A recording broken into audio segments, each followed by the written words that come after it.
2036, it's estimated there'll be 43,000 more people living here in Moreland. And they're all going to need to move about.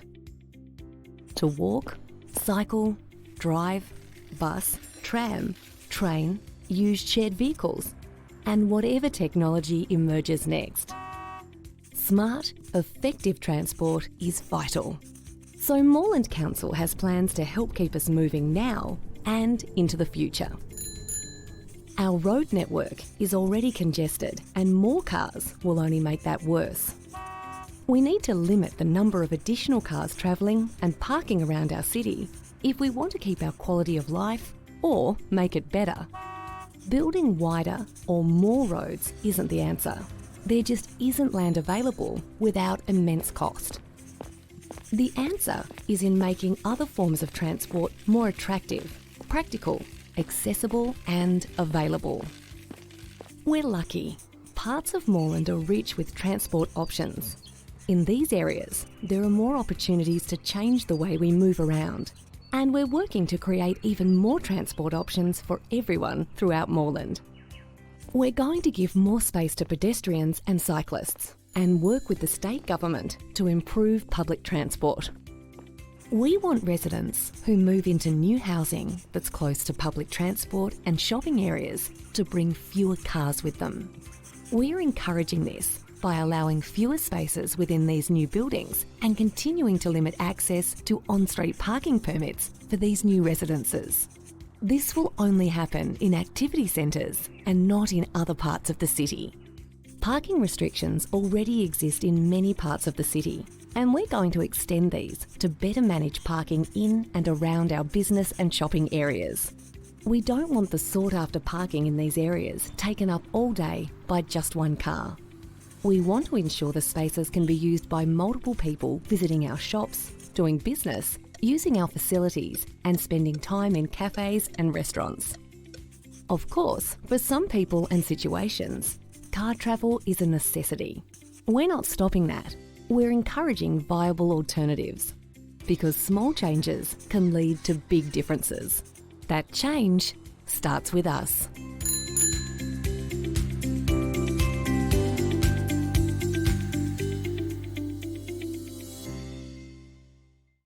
Victoria's population is growing, and Moreland is growing too. It's estimated that the Melbourne area will grow from 5 to 8 million people in the next few decades. They need to live somewhere. Good evening, councillors, members of the gallery, and to our viewers live streaming tonight's meeting. My name is Councillor Natalie Aboud, and I'm the Mayor of the Council and the Chairperson for tonight's meeting for Planning and Related Matters. It's my pleasure to welcome you to tonight's meeting. Our meeting is being held on the traditional country of the Wurundjeri Woiwurrung people, and I acknowledge them as the traditional owners. I would also like to pay my respects to their elders past, present and emerging, and the elders from other communities who may be here today. I acknowledge that currently many Aboriginal and Torres Strait Islander people call Moreland home. I also acknowledge that the Aboriginal and Torres Strait Islander people never ceded sovereignty of their lands and have continuously cared for their country for over 60,000 years as the world's oldest living culture. Members of the gallery, please note that this Planning and Related Matters meeting is being recorded and web streamed live to Council's website and Facebook. This recording will also be available as video on demand. Gallery attendees are advised that they will be recorded during the meeting.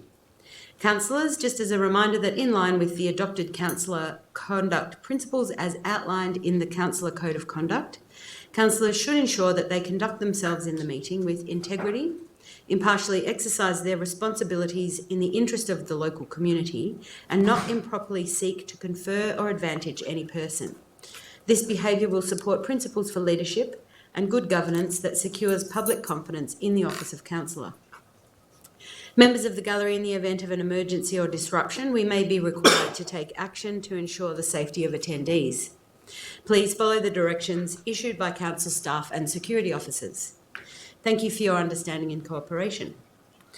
I'd like to introduce the other councillors in attendance tonight. I know that Councillor Sue Bolton, who's not here yet, is on the way and will be a couple of minutes late.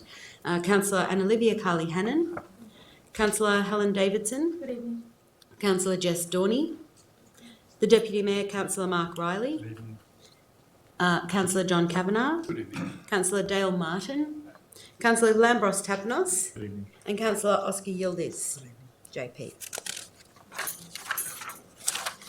The officers in attendance tonight are Mark Hughes, on my left, the Delegated Group Manager of City Development, Robert Shatford, Planning Coordinator, Vita Galante, Planning Coordinator, Darren Camilleri, Planning Coordinator, Andy Wilson, Principal Planner, Troy Delia, Acting Team Leader of Governance, Naomi Ellis, Team Leader of Governance, and Saskia Hunter, Governance Officer. I note that I have an apology. I note that Councillor Afanli is on leave of absence from the meeting this evening, and we know that Councillor Bolton's on the way. So there's no apologies. Councillors, are there any interests or conflicts of interest to declare? No, thank you very much. And councillors, could I please have a motion for the confirmation of the minutes of the meeting held on the 24th of July 2019? Councillor Kavanagh and a seconder. Councillor Tapnos. I wasn't here, I'm sorry. So Councillor Dorney, I saw your hand as well. Are there any comments about the minutes? No, I'll put that to the vote. All those in favour? Against? I declare that carried. So I'll now give an outline of how the planning and related matters meeting will run this evening. First of all, the relevant planner will introduce the report and the officer's recommendations. Following that, I will give any objectors the opportunity to move to the lectern to make their submission. And after that, the applicant will be given the opportunity to speak. If you are making a submission, please clearly state your name and address for the record. You are requested to present viewpoints clearly and concisely on why you support or oppose the planning application. Please do not repeat what earlier speakers have said and keep the discussion focused on relevant issues and points not previously raised.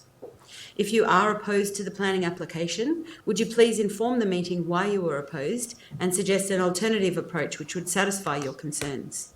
Please use this opportunity to focus on your concerns rather than matters of detail in the officer's report. If you would also please note that there is a limit of 3 minutes for each speaker, but as chairperson, I reserve the right to increase or reduce the time available to any speaker. And because I've had a conversation about this during the week, I think that it's worth me outlining that if representatives from the gallery were speaking against a recommendation, there would be more of an opportunity to ask for more time. But if you're speaking in favour of something that the officers have recommended, then the time extension is less likely to occur because that's obvious. Okay, thank you for indulging that. So I'll now move to the presentation of reports. And the first report we have this evening is DCF 6819, 15 Union Street, Brunswick, planning permit application MPS 2018-601. And I'll ask the officers to please present the report. Thank you, councillors, and good evening to you all and to the members of the gallery. The first item for this evening's meeting is an application at number 15 Union Street in Brunswick. It's for the development of an 8-storey building containing an office and 21 dwellings and a reduction of car parking. It's before the council this evening as there's more than 10 objections to the application.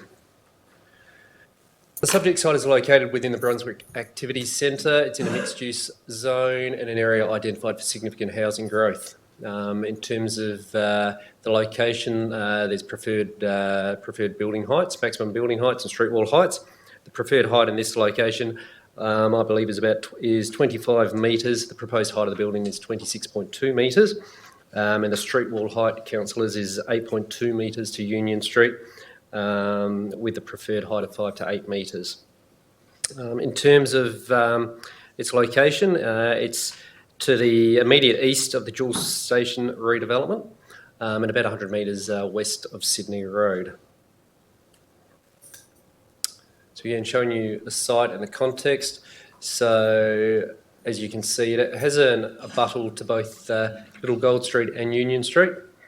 You'll see the Jules Station is to the west of the subject site. Obviously, the Jules Station redevelopment is occurring at present. To the east of the site is 2 3-storey townhouses that front onto Union Street. To the rear of that is a vacant parcel of land that fronts onto Little Gold Street. I'm taking you to the site itself. So the current site is occupied by a warehouse, being used as a record shop. We had 118 objections to the application. A substantial number of those objections came from the record shop and from clients of the record shop on a misunderstanding perhaps that the tenant was being kicked out of the premises and hadn't been notified of the application occurring beforehand. Taking you through the photos of the site and the context. So the photo in the top left-hand corner is looking towards Jewel Station.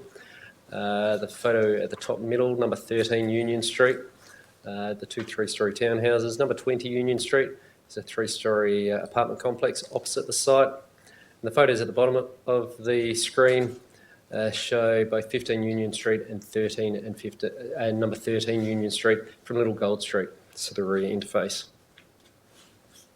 In terms of the proposal, as I mentioned, it's an 8-storey development with an office ground floor. I'll take you to the plans shortly, 73 square metres. The advertised plans propose 21 dwellings and 20 car parking spaces. There are some discussion plans which were circulated after a consultation meeting that was held, which propose a reduction of 2 dwellings, so taking it down to 19 dwellings, 13 bicycle parking spaces, and the materials are a mixture of face brick, precast concrete panel and Corten steel. In terms of the mix of the dwellings, councillors, and based on the 21 dwelling proposal, we had 7 3-bedroom dwellings, 7 2-bedroom dwellings, and 7 1-bedroom dwellings. The dwelling sizes range from 57 square metres for a 1-bedroom up to 106 square metres for a 3-bedroom. The discussion plans reduce the number of 2 and 1-bedroom dwellings and increase the number of 3-bedroom dwellings. What it results in is 2 additional 3-bedroom dwellings. Those 2 dwellings are 136 square metres, but I'll take you to the plans on that in a moment. So, taking you through the basement plan first. So, car stacker accessed off Little Gold Street for 20 cars. The ground floor plan, so as you can see, the office tenancy fronting onto Union Street. Behind that, we have storage sheds. We have bicycle parking as well. The ground floor. Then, as we go up, these plans are the advertised plans. So one of the key issues that came up through the consultation was the size of the light court along the eastern boundary, and we had a targeted consultation meeting with the neighbours of number 13 Union Street, which led to discussion plans being submitted. Those discussion plans increased the size of the courtyard along that eastern boundary at basically all levels of the building. So again, taking you up a level, so most just mirror image, again with that increased courtyard. So the light court depth was 1.7 metres, it's been increased to 3.2 metres.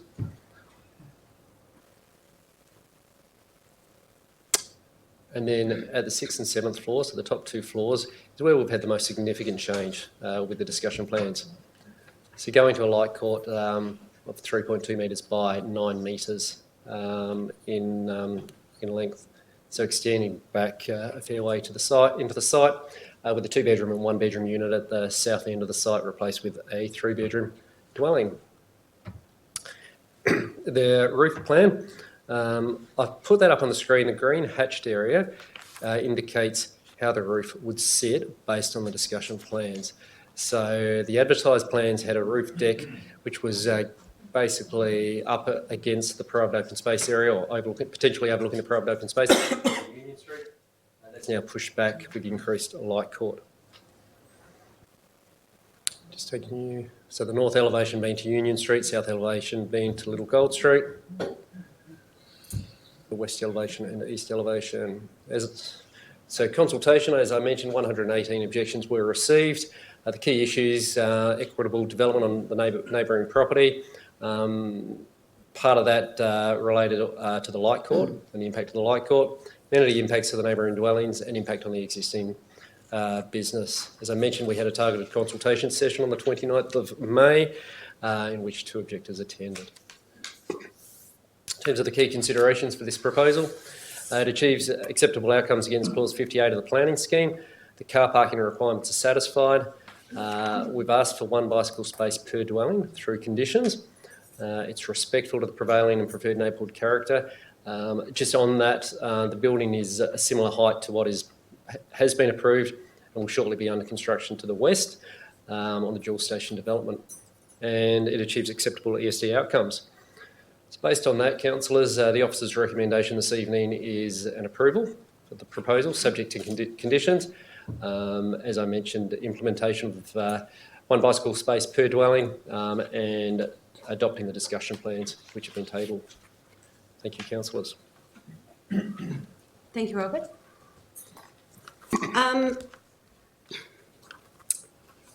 Before I move on, I'd just like to acknowledge Elizabeth Jackson, who is a former Brunswick mayor and in the room with us this evening, and one of only 3 female Brunswick mayors.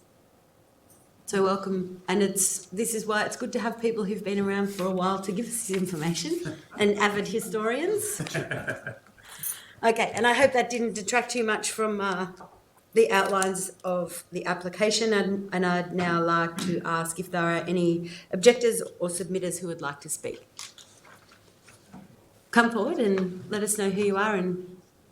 Yeah, thank you. Madam Mayor, thank you. My name is Peter McIsaac. I'm the co-owner of 13A Union Street, and I'm here representing my wife Jane, Peter and Simone Carmody, the owners of 13 Union Street. We certainly understand that we're here to discuss this development. We oppose the development as it currently stands, primarily on the issue of the equitable development, which we don't believe has been fully addressed in the officer's report. We purchased our property as our permanent homes with the intention of potential development as our needs change over time, and the Carmodys and ourselves have agreed to act in concert over that. So we certainly understand that the council has taken the view that about putting population increases in the areas of high density, and we support that. Our aim tonight is to ensure that this development doesn't unfairly hinder our potential to develop our property,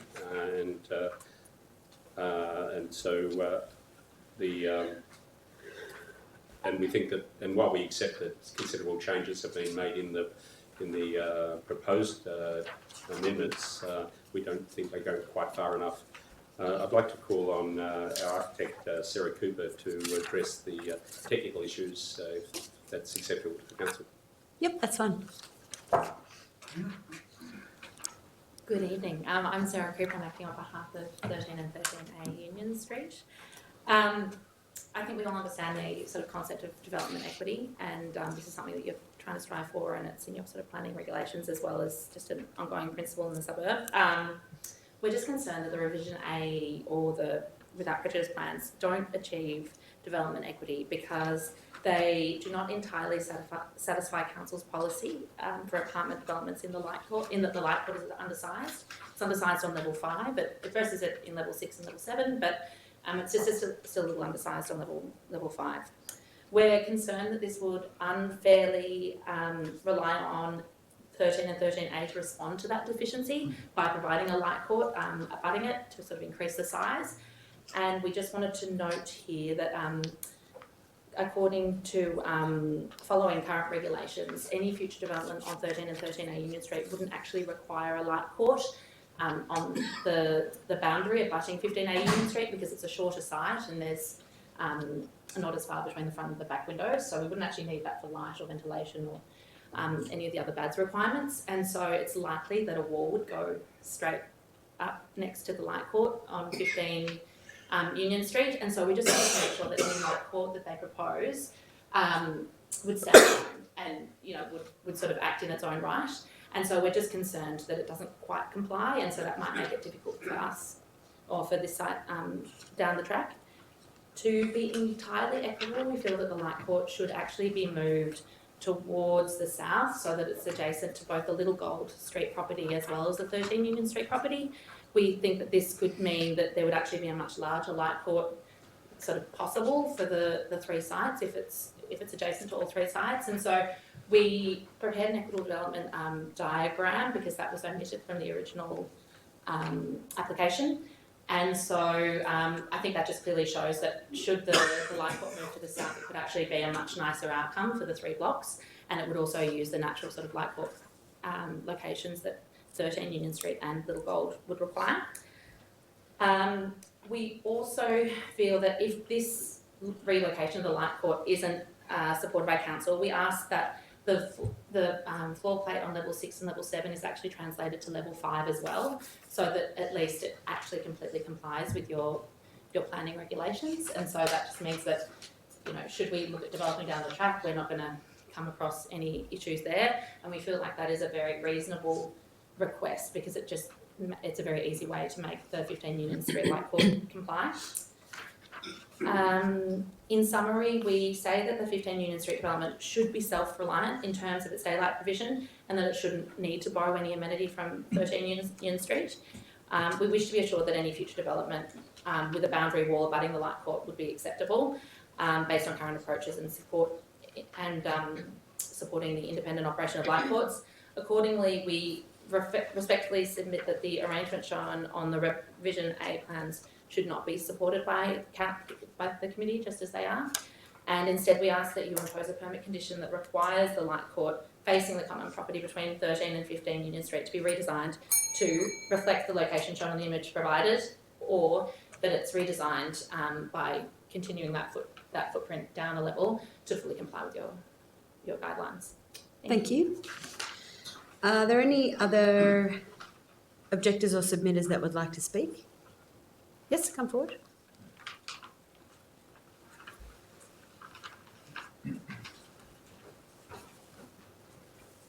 Good evening. My name is Lachlan Sinclair. I'm a representative from Neo Metro, the joint venture partner with Vic Trap at 15A Union Street.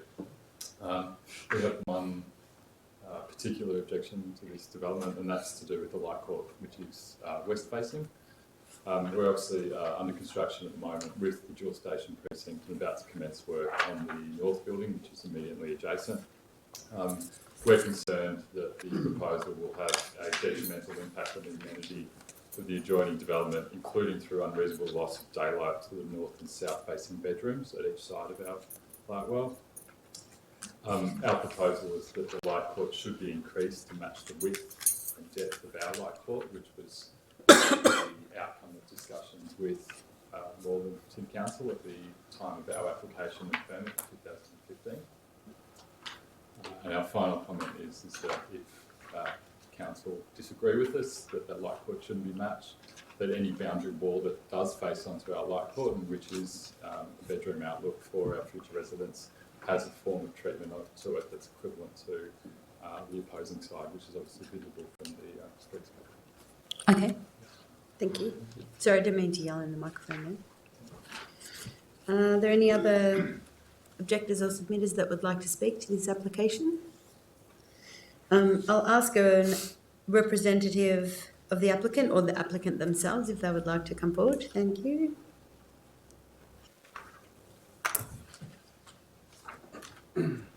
Thank you, Madam Mayor, councillors and officers. My name is Andrew Graham, a town planning consultant, acting for the applicant. Just in summary, we support the submissions made by Mr Shatford today in the officer's report in terms of the assessment of the application. So it's supported by the planning policy framework, predominantly consistent with the DDO control, and it's well located, being very close to a dual station and the Sydney Road tram line. Say it's a opportunity site. It's a 2 street frontages which the building addresses, so there's living areas facing both to the north and south of the site. It provides for employment use on the ground floor facing Union Street and uses Little Gold Street for access so as to activate the frontage to Union Street. Andrew, can I just interrupt you for a sec? Yeah. If there's any way we can turn the volume up out in the foyer, there's been a request just that people are not able to hear in the foyer. That's not to you, Andrew. You can keep going. Thanks. Thank you, Madam Mayor. As set out in the preliminary comments, there was a consultation meeting that was held, and as a result of that consultation meeting, amended plans have been circulated, which are recommended to be adopted in the recommendation. And what they do is to increase the light ports on the eastern side, and that has been to the satisfaction of council. There is one level that the light ports don't fully comply, but we put the submission to councillors that in relation to this particular site, because it's got a dual frontage, the living areas both front either Little Gold Street or Union Street, and as a result of that, the only rooms relying on the light port are bedrooms.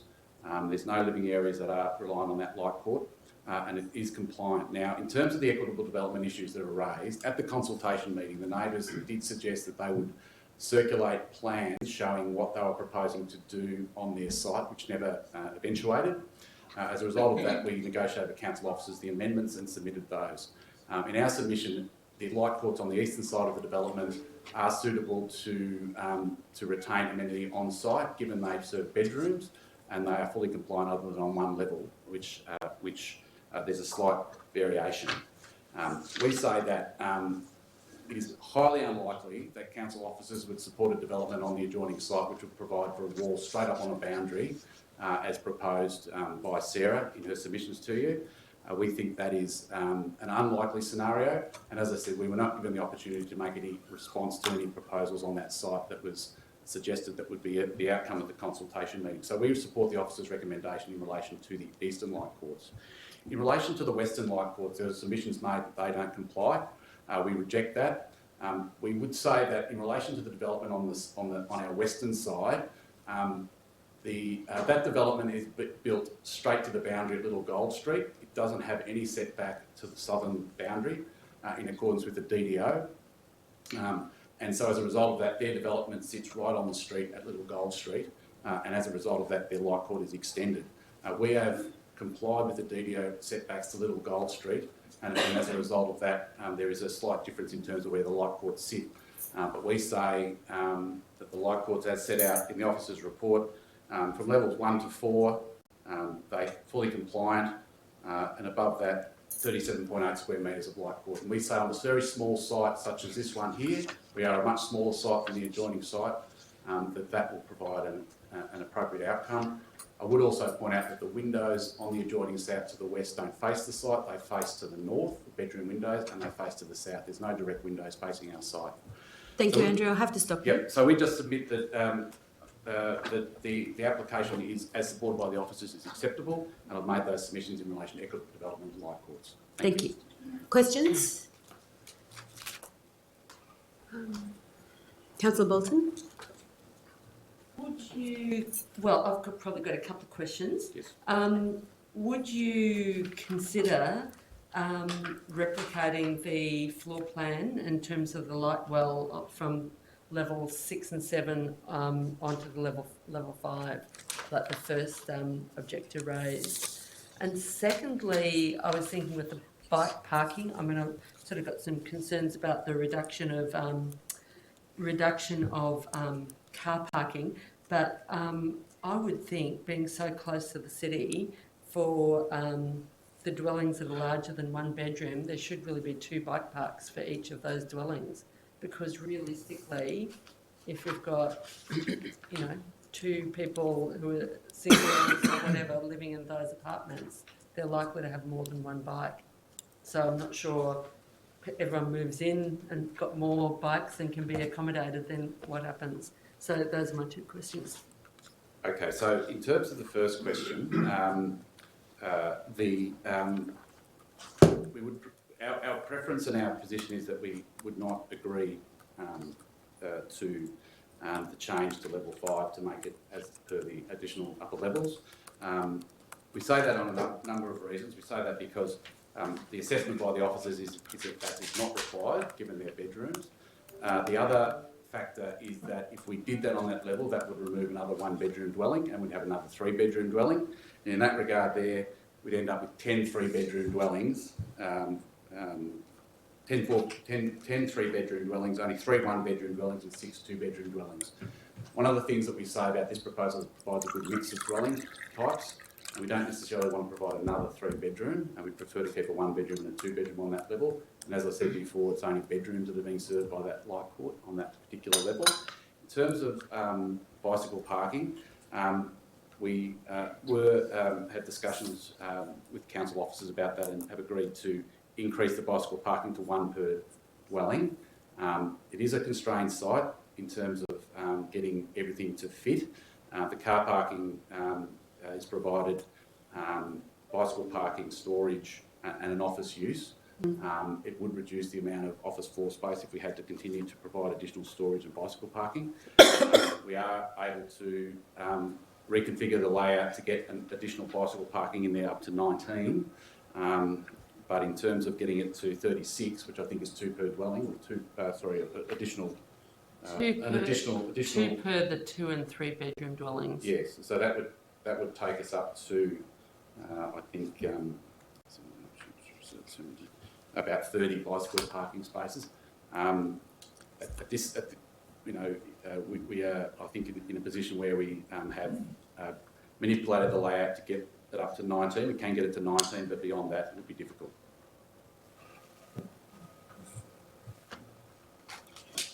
Any other questions from councillors?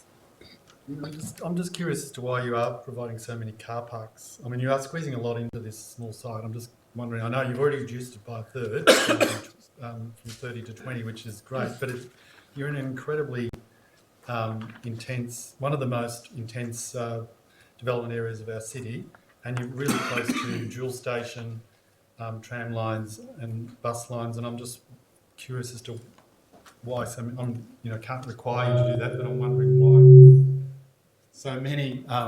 Why 20 car parks? And well, one of the factors about the car parking, Councillor Riley, is that it's a sliding stacker system, and it's designed to it fits quite well into that space, and it does provide 20 car parking spaces in terms of the triple stacker arrangement. It always is a balance in this regard. I mean, the planning scheme does require much more parking than we're proposing.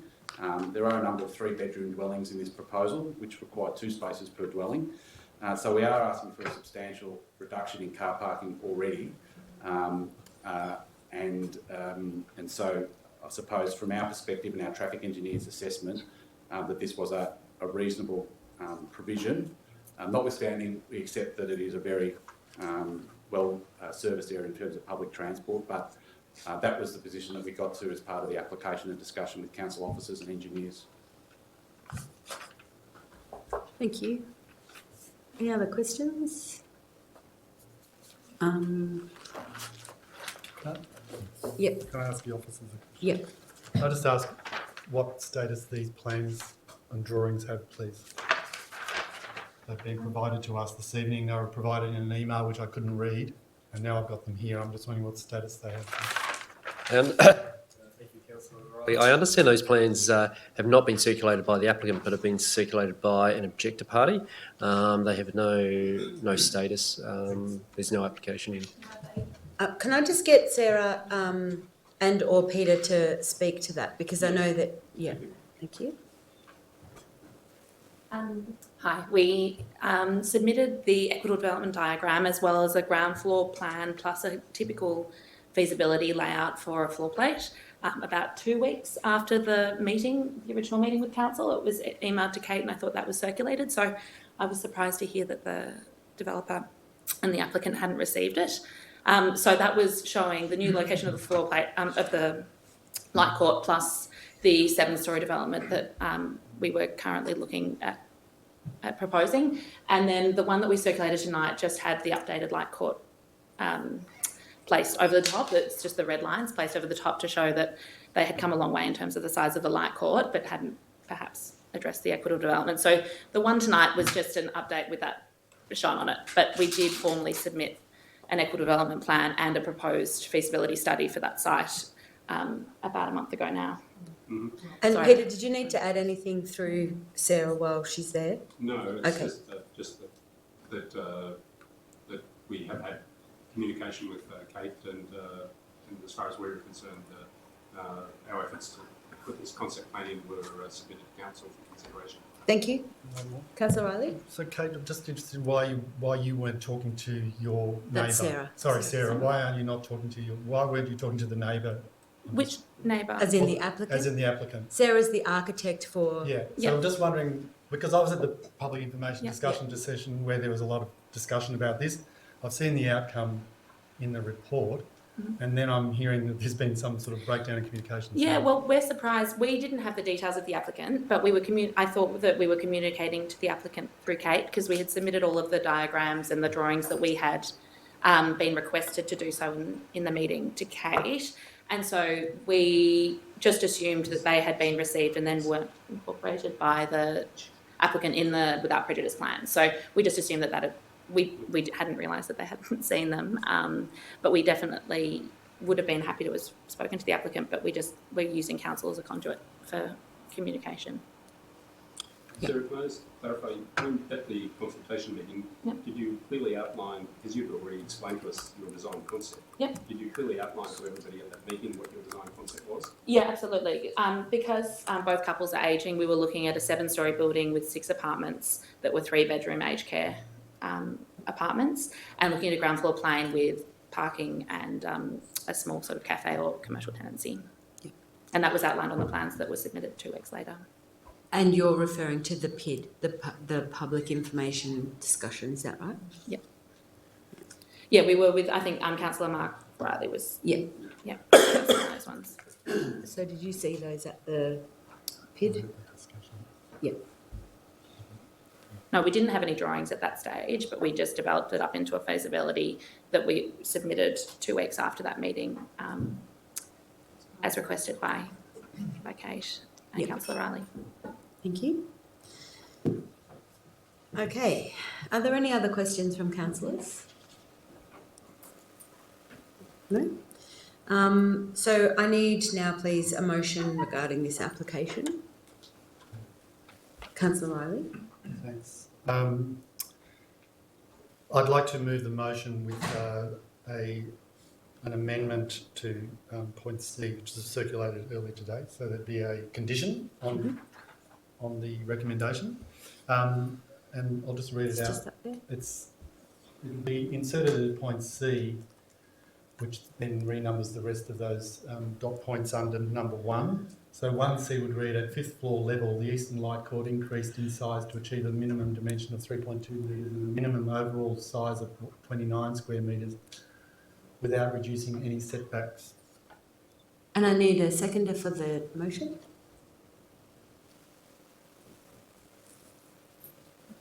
Councillor Davidson? Thank you. As you can see, this is turning out to be slightly more complicated than I envisaged when I was at the public information discussion session. This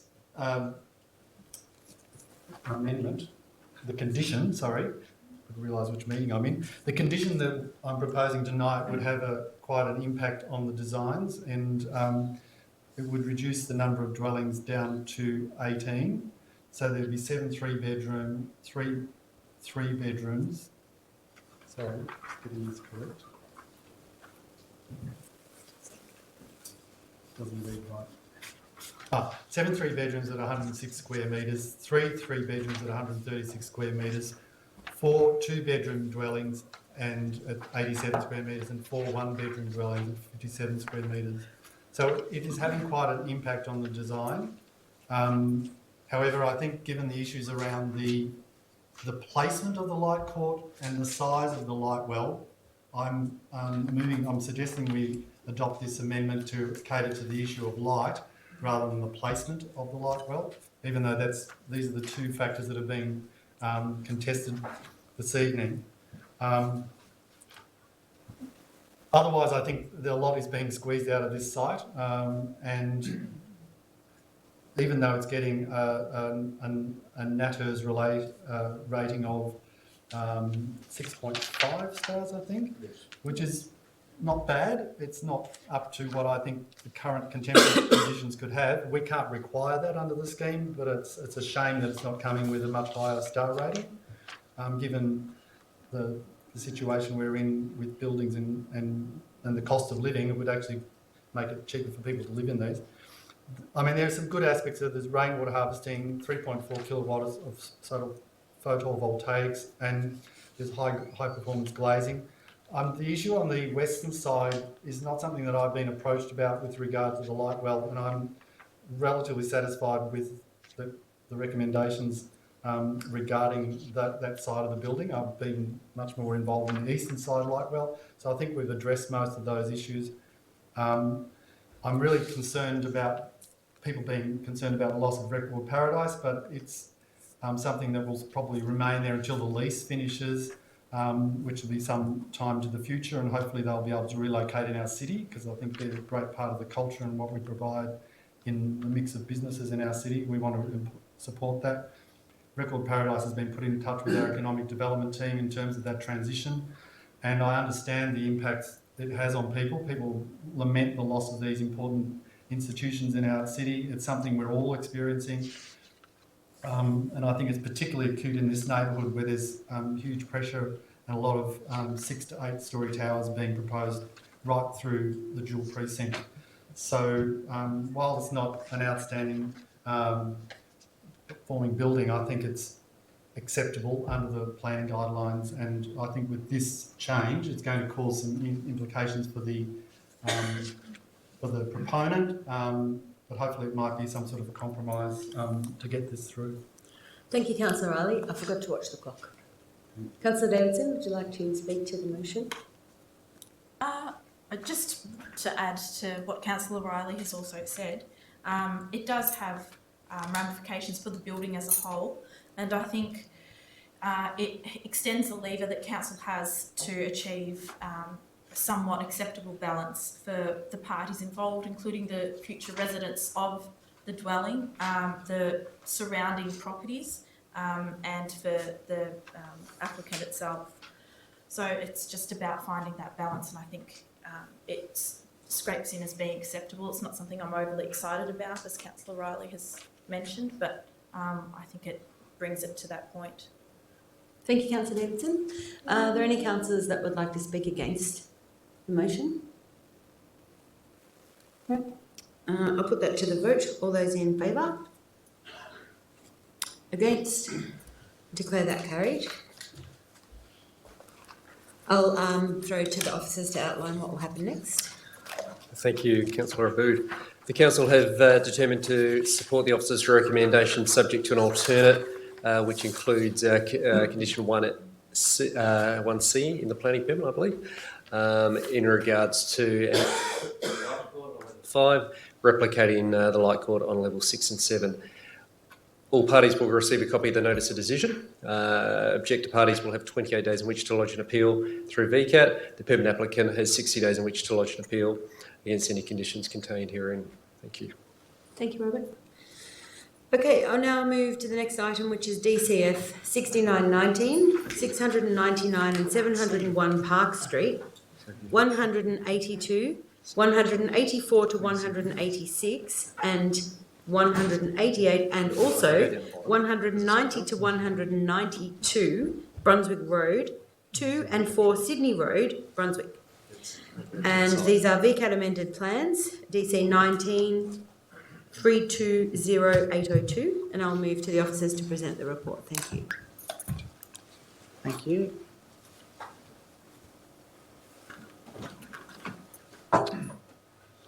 So we're here to discuss VCAT amended plans for 701 Park Street, Brunswick. The subject site's covered by a mixed-use zone and also covered by a Design Development Overlay Schedule 18, Heritage Overlay, Parking Overlay and an Environmental Audit Overlay.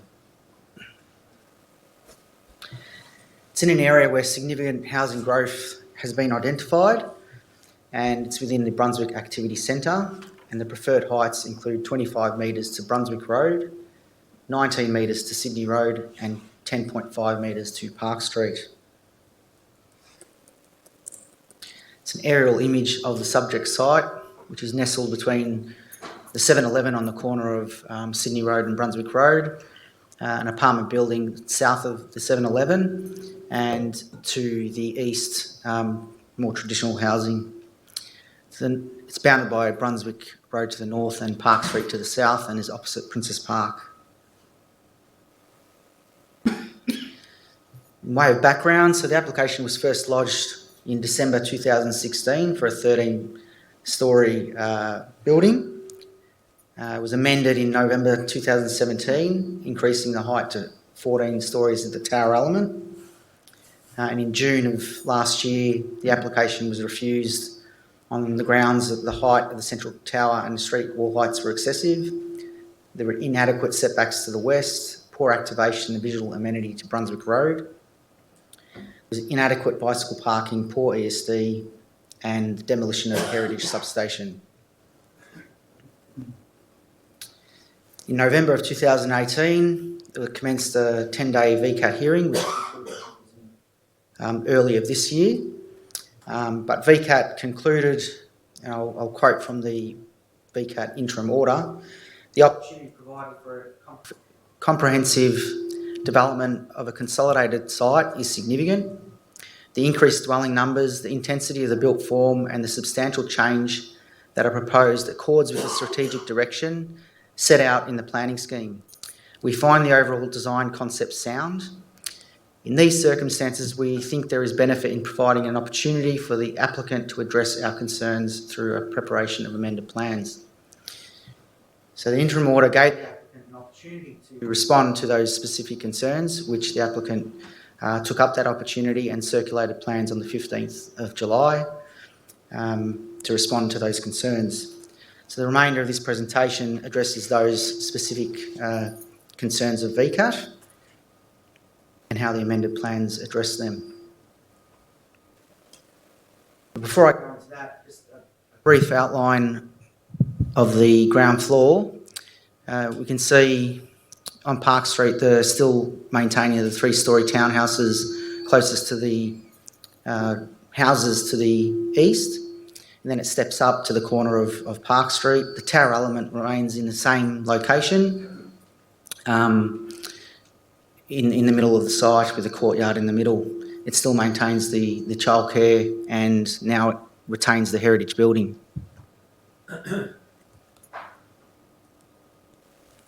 The first concern of VCAT was that the height of the tower element should be reduced to a maximum of 10 storeys. The amended plans now do that, and they've reduced the tower to 10 storeys with the rooftop. The image shows on the left how the proposal looked as it was considered by VCAT, and on the right-hand side is with the amended plans.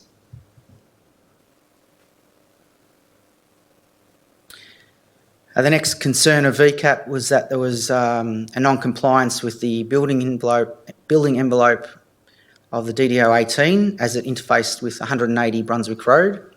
And on the left-hand side is, again, how it was, what VCAT saw at the hearing. And you can see the blue line where it didn't comply at that 4th level. The applicant's now set that apartment back and it's now demonstrating compliance.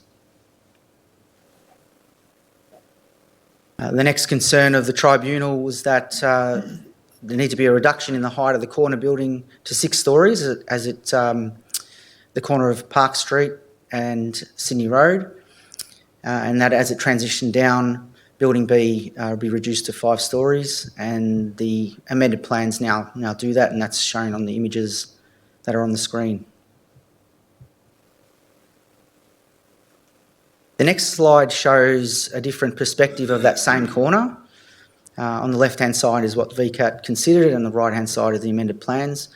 The image that's shown on the right-hand side has only been provided a couple of hours ago by the applicant, and the reason for that is the image that was circulated on 15th of July to all parties, there was an error, and it showed no change to the number of storeys.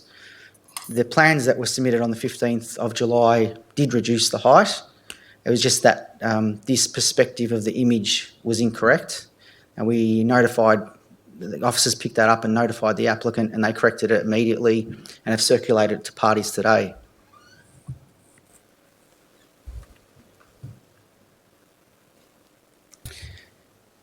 VCAT agreed with Council's submission at the hearing that the heritage substation should be retained and made directions that it should be retained, and the amended plans do retain the heritage substation. However, its enclosure is considered unacceptable. Council sought its opinion from its own heritage advisor and the heritage expert, which provided evidence at the tribunal last year. And both of the heritage experts expressed concern in relation to how the building's been retained. There was concerns in relation to its enclosure and overwhelming the structure. So for that reason, the officer's recommendation is that's not an acceptable outcome.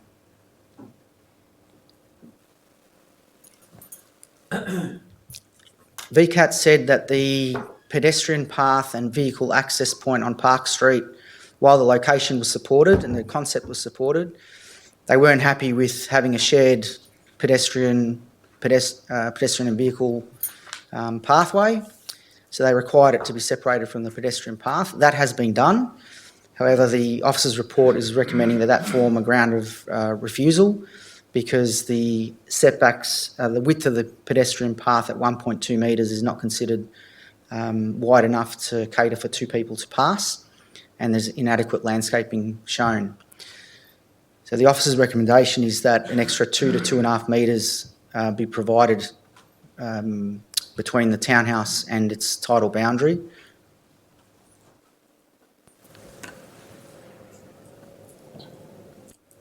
VCAT were concerned with the tower elements interface with the apartments along Sydney Road in relation to the equitable development opportunities for that apartment should it be demolished and rebuilt.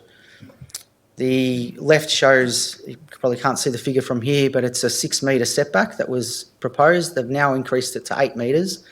The officer recommendation is that that's still inadequate and it should be increased to a minimum of 9 metres.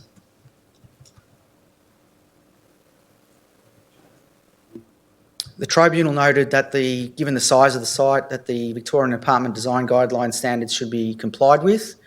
A detailed assessment of the amended plans has been undertaken by officers, and it's found that while some standards now comply, others don't comply. And while some of them can be readily addressed through conditions, there are a number of standards that cannot be readily addressed because they'll result in uncertain outcomes. So that forms a recommendation for refusal. And lastly, VCAT were concerned about inconsistencies and inaccuracies in the plans, elevations and renders.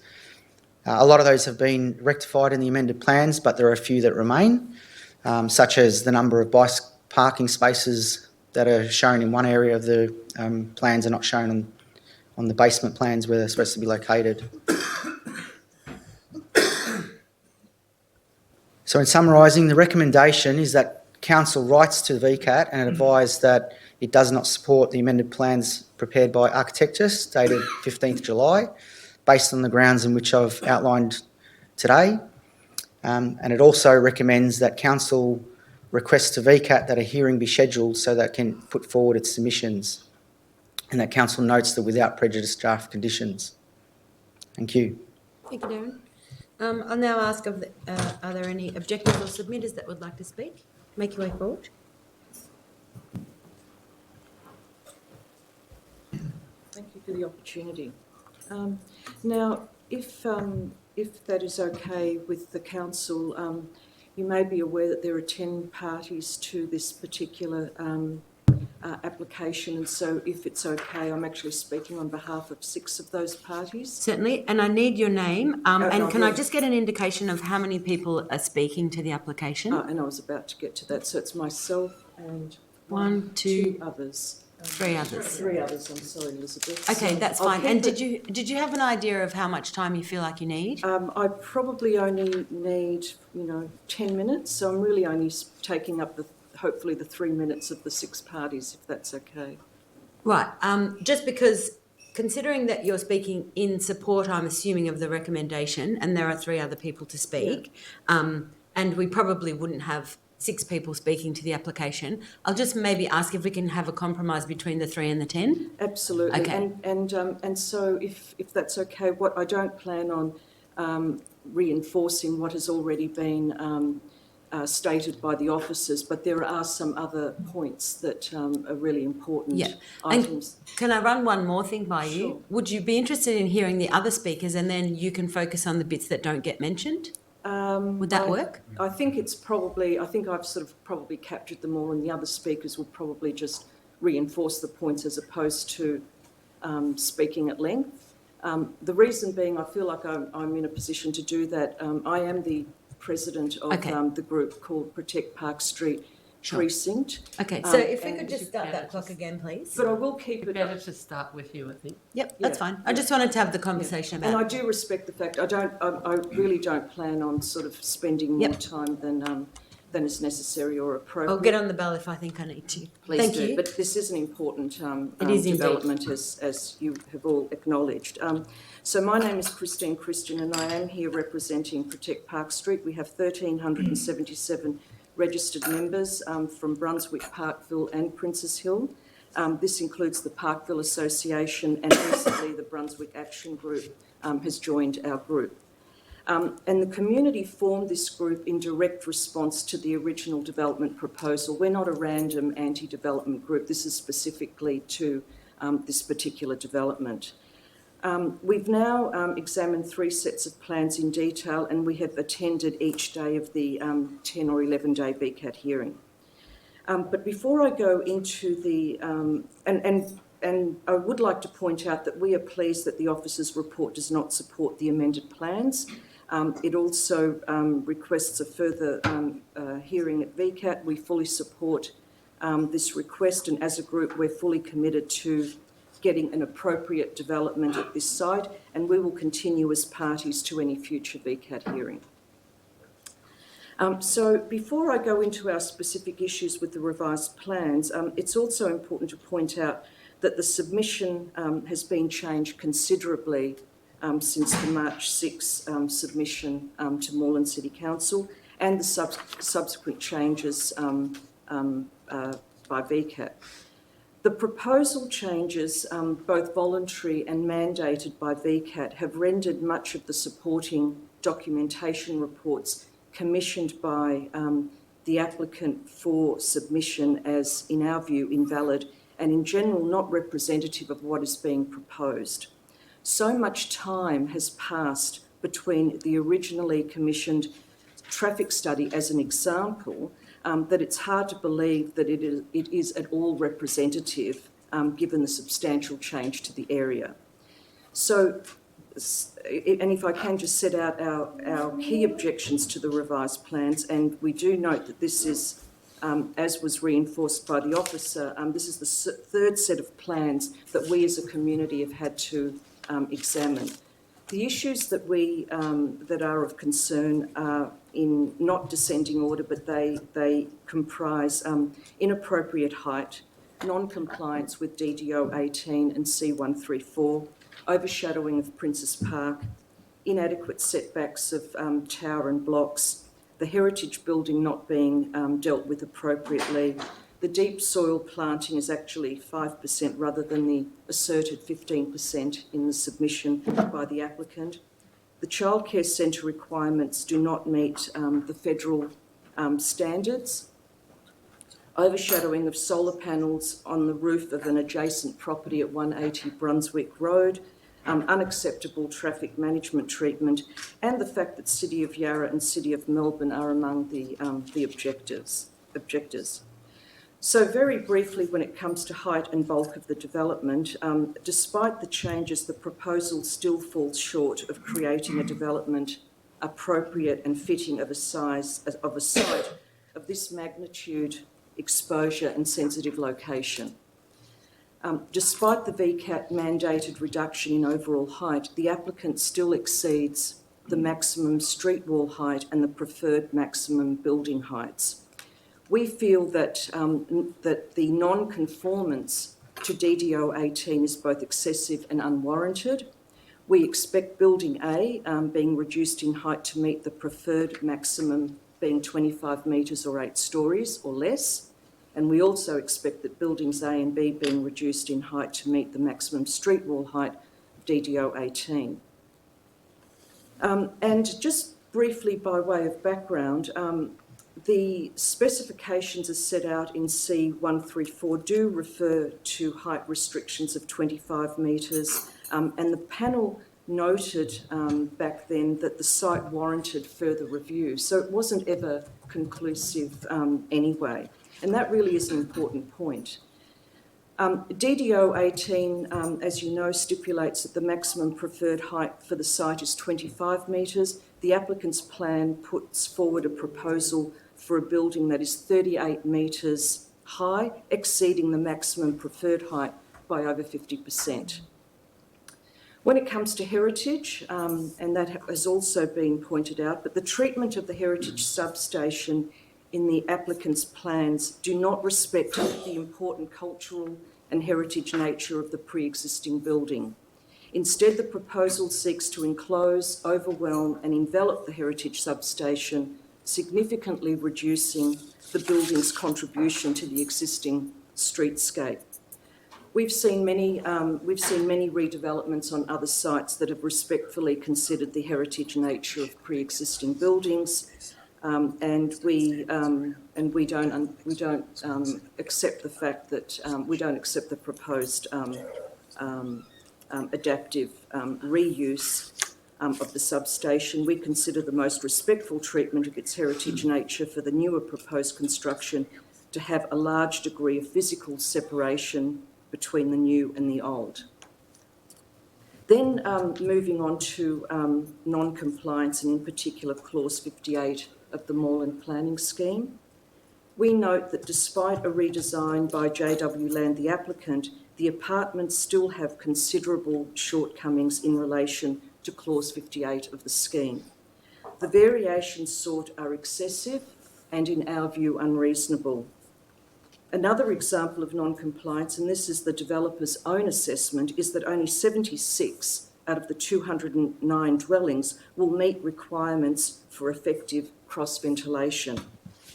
Some apartments do not meet the minimum width requirements, and others have balconies below the minimum width. The developer requests variations to the requirements of the Better Apartment Design Standards to accommodate their need for more apartments. This is clearly a financial motivation and has no regard for the amenity of any future residents or indeed the status of the building in this prime heritage location or the local community. The standard, which has been enacted statewide, provides a minimum requirement to be fulfilled, and there is no reason, in our view, why this particular project should be exempt. Christine, do you feel like you could draw a line under that, or is there much more for you? Well, there is the point of deep soil planting. The minimum requirement for deep soil planting is 15% of the site's area.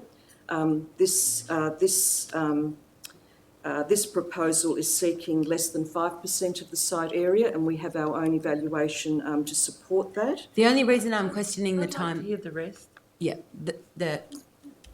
I know I apologise for taking such a long time, but this is such a major I do concern understand to that. our I'm not community. discrediting the importance or your work or your preparation. The question from my perspective is that you're not objecting to the recommendation. We're not, but there are a couple of other points that have not been brought up in terms of the report that have not been covered that I just feel or we feel are really important. The other one is of refusal. It's the issue of the grounds of refusal that maybe we should consider adding. Which I some. do understand, but the promise thing I that won't I'm go dealing on with much longer. in the chamber as facilitating the meeting is that everybody has as much personal interest in these scenarios, and if everybody is allowed the same amount of time to support a recommendation, we end up with a scenario where it's either not fair for people who don't get to speak longer, or like, how do I work out who gets all the time and who doesn't? I have been delegated to speak by 6 other parties. Sure, and there are other people also waiting to speak. Sure. Thank you. Just a couple of minor points, and I do apologise for going on for longer than is appropriate, but the other one, which is important, is the overshadowing of the park. Part of Princes Park on the northern boundary will be overshadowed, even with the revised plans during the winter solstice, as well as part of the running track in the revised development plans, and the overshadowing will include some of the mature trees. We point out that the Moreland officer recommendation back in June of 18, as far as the treatment of the overshadowing, was based on the Moreland policy, not the Melbourne policy. And the park is a City of Melbourne park. City of Melbourne policy is that there is no overshadowing of their parks, and in fact they're taking that even further with Amendment 278. So this is a critical part of the proposal. The park has been, this park has been a state significant asset for 165 years, and we cannot allow a precedent of overshadowing of the most utilised, it is the most utilised park in the City of Melbourne. And we consider, we also have a concern about the solar panels and the impact along the eastern boundary of the development. The solar impact issue is of major concern to our members, and it seems odd that the subsidies given for solar panels are now being, potentially eroded by this proposal. And we just consider it unacceptable that the applicant proposes to circumvent these standards and is willing to compromise the quality of the residents. And just getting close to the conclusion, the childcare centre has not been brought up. The proposal fails to meet the federally stipulated guidelines with regards to operation of a childcare centre. The allocation of internal and external space for the childcare centre will not meet nationally mandated guidelines, and this essentially means that in its current form the proposal can't deliver the proposed childcare centre. The implications being that either the floor plans will have to manifestly change to meet the guidelines, or that the centre will be removed. In either case, the plans before VCAT won't be the plans that will be potentially built in terms of the childcare centre. And then just finally, traffic.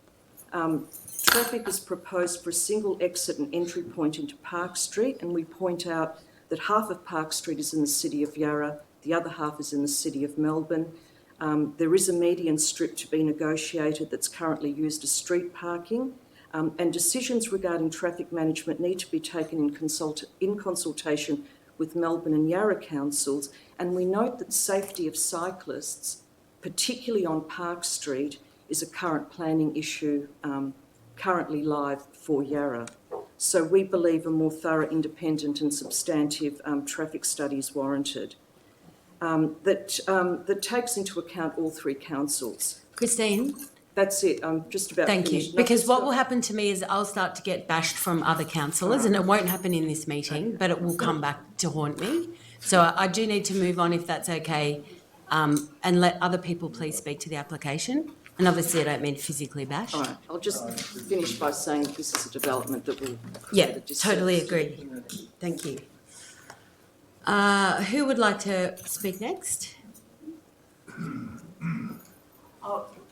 I don't need to say very much. Elizabeth Jackson, 347 Brunswick Road. I've spoken before here about the substation. I've spoken about it at VCAT. It's an important part of Brunswick's cultural and social history. It's essential that it's retained. As your heritage advisor and Nigel Lewis have said, the proposal that the developers come up with, where it's completely enclosed, is totally unacceptable. So I'm very pleased to see that Council has accepted that advice. Thank you. Thank you.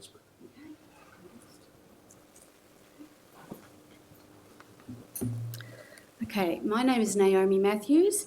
I've been working through this whole process with all those who live around, surrounding the area, and who are directly impacted and affected in more ways than what we realise. And I'm a resident in Park Street in Brunswick, just close by, and I really want to speak on behalf of the elderly resident, Mary, who lives directly to the site at 180 Brunswick Road. She's an elderly frail lady, and she has been living there for many years with her sister. I'm just going to backtrack one moment because it's an important fact that the developer investor who is bringing forth this project, his care interests, I can explain to you what his care interests about the resident is. Demolition started. There was no notification to any resident. Mary lives directly next door to it. Her windows were open to the site. She was nursing her elderly sister in palliative care. I witnessed, as I went into the room, her having to be put on oxygen, her house covered in filth, dust from the site, no notification, no protection of her property. I pursued it, and the Protect Princess Park group got involved to try and protect this lady. Over a course of many months, we had to fight with EPA to get involved to protect this lady.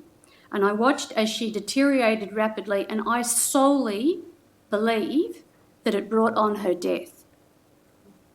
From what this developer has done, he took no responsibility.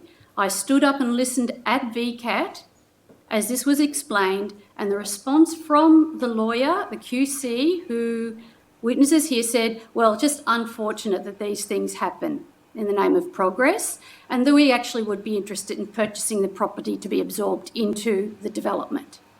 So that is who we are dealing with in the way of the developer. So the care interest for those who live around about that area, that is an example of what that developer has. Also, people in that area I've noted down, documented with medical reports, breathing difficulty, itchy eyes, tears, children who have had asthma attacks brought on.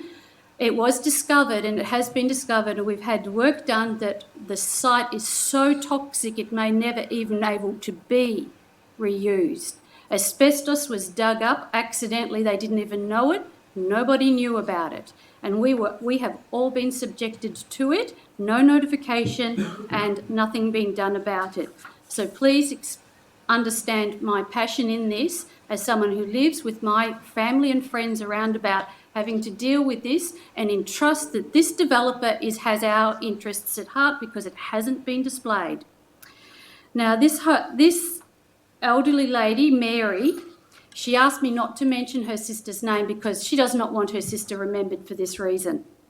Her house is going to now, she has, at this point in time, she is off the grid. Isn't that what Brunswick is supposed to be trying to encourage? Her house is totally powered by the sun. Now that will be gone. She will now have to reconnect onto everything that I believed Moreland was standing for.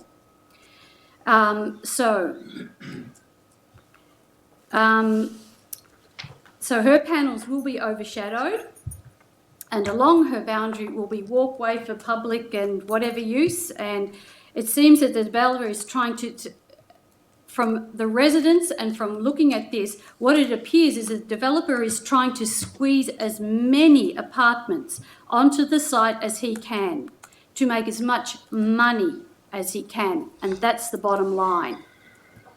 He requests release from various planning regulations and even from complying with the minimum standards of apartments.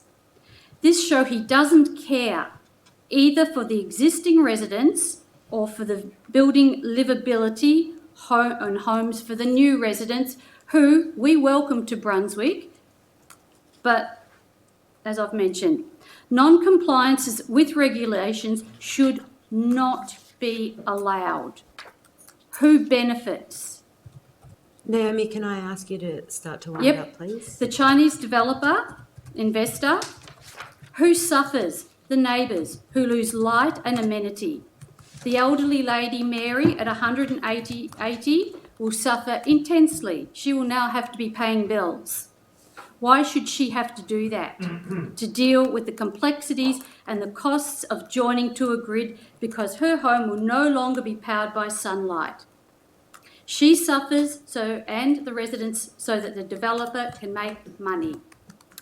So I call on the council to respect your residents and reject this outrageous proposal. Thank you. Thank you.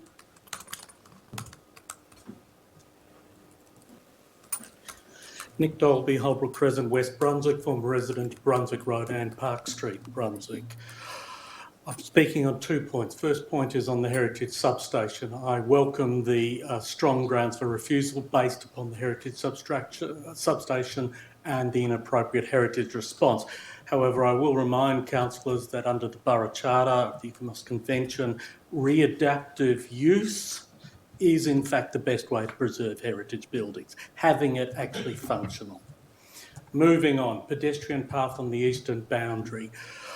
If this was a little trafficked path, that is little vehicular traffic on it, if the local vehicle traffic was residential in nature, then it might be appropriate to have a shared pedestrian zone, possible under Vic Roads, under Department of Transport legislation, 5 km/h speed limit for vehicles. However, I doubt, and the officers may be able to answer this question, I doubt in fact that it is limited to a limited number of residential vehicles, in which case we need a pedestrian path of appropriate width. What's appropriate width? Well, if I'm in a wheelchair and you're in a wheelchair, we need to get past each other. If I have a child's pram, if I have twins, good Lord, and I have a very wide child's pram, if I have bicycles with buggies and trailers and all the other modern accoutrements of life, I need to be able to get in and out of my building. This path is manifestly inappropriate and it is good grounds for refusal. Thank you very much. Thank you. Are there any other objectors that would like to speak to the application? No.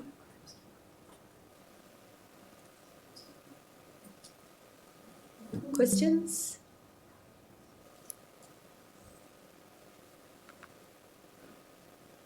No? Can I please ask for a motion from the councillors? Applicant. Oh, sorry. So can I please hear from the applicant? No representative of the applicant for this application? Hello. I have a question. Come forward to the podium so that friends at home can hear you. A lot of residents seem to be quite concerned that what the objections of the officers do not include points that have been Sorry. made. Can I just get your name? Steve. Steve, thank you. Just an observation and a concern of mine as a resident is that it appears as if the officers have not tabled in their objections. So whilst they have tabled their objections and it appears to be sound, they do not cover off certain things that have been discussed and have been previously addressed, that have been passionately suggested by the objectors that are here.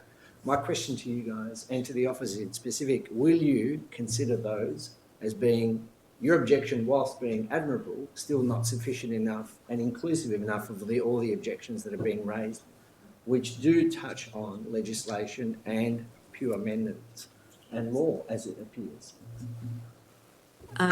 Councillor Bolton? I've got a question for the council officers. Yep. Or a couple of questions. Let me just clarify with you, Steve. This is not question time per se, like a conventional meeting. So while I can take the question on board. So my concern then is it's not being addressed.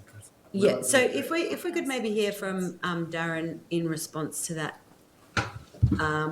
in terms of what's been raised within the context of what council has objected to at VCAT, and how it relates to what my point is the community, it doesn't go deep enough. So the whilst community. I appreciate that you've objected. Yeah, thank you, Steve. Thank you.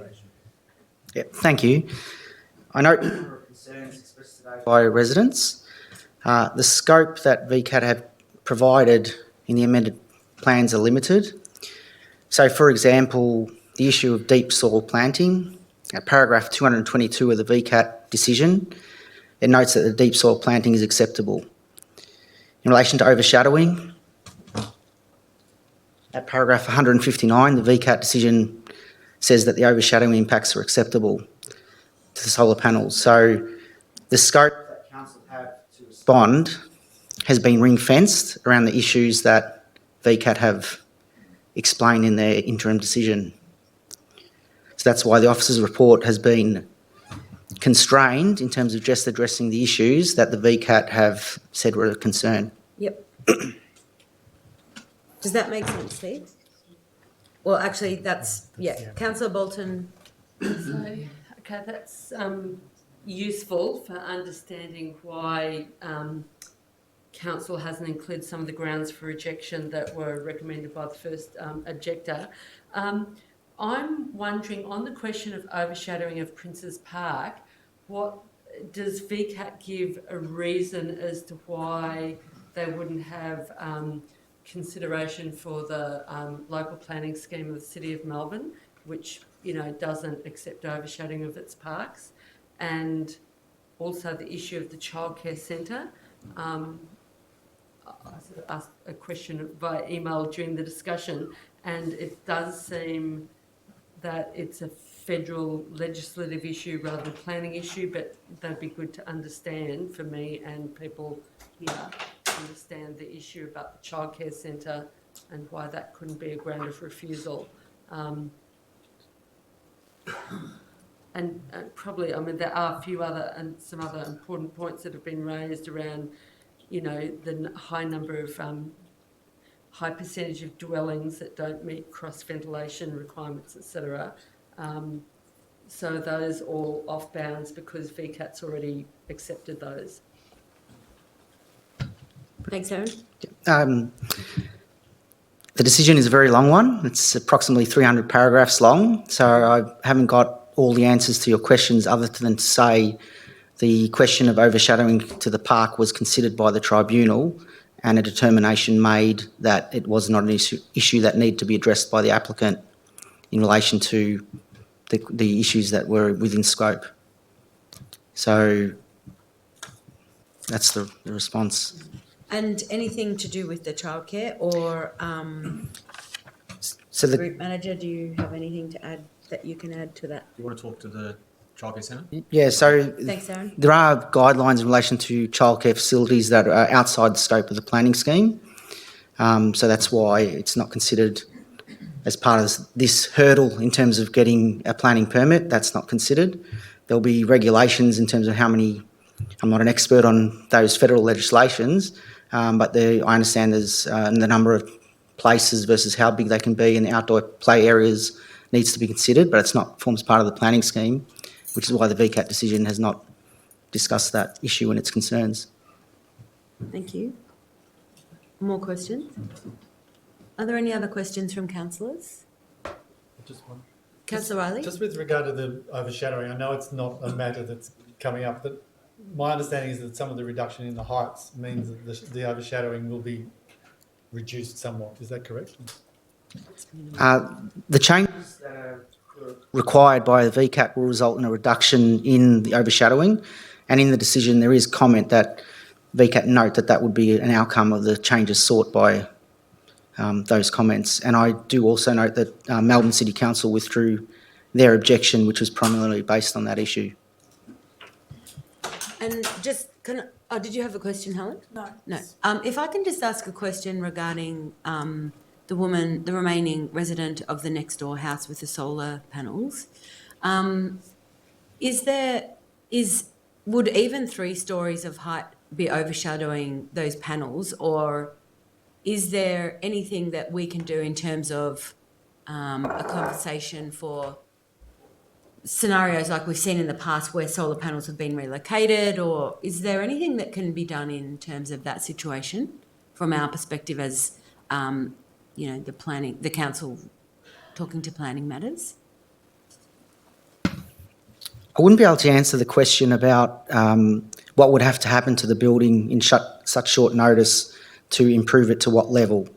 I think it's just a matter of the officers have spent looking at what the VCAT have said that has to be done in the plans, and have they achieved that. So VCAT were clear in its direction, acknowledging that there would be an impact on those solar panels that was analysed at the hearing, and they said that impact was acceptable. So the officers haven't put their mind to that issue because it's outside of scope of what we can ask for. So from our perspective, we've heard from VCAT that they're not concerned with the overshadowing of the solar panels. And VCAT have the final ruling on what Yep. happens on the site. So VCAT have considered overshadowing. They noted that there would be an impact.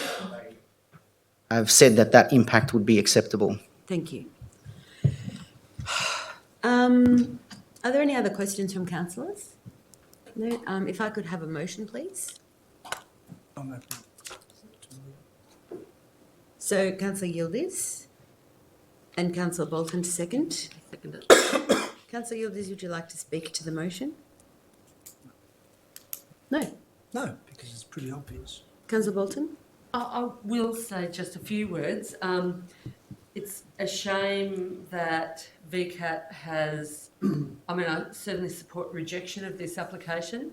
It's a shame that VCAT has accepted so many features of this development so that it is restrictive for what the council can, or the grounds of refusal that council is able to use.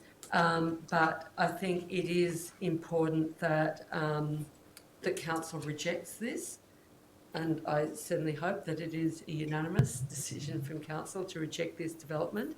I think all of the grounds that council is, or the recommendation is proposing reject on are very strong.